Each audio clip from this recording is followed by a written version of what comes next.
হাফেজ হব আলেম হব আল্লাহর কালাম পড়ে দেরি করো না মাগো তুমি সাজিয়ে দাও আমারে হাফেজ হব আলেম হব আল্লাহর কালাম পড়ে দেরি করো না মাগো তুমি সাজিয়ে দাও আমারে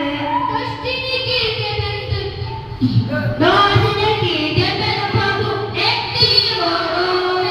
হাজার হাজার পবিত্র কোরআনে দশটি নেকি দেবেন প্রভু একটি বড়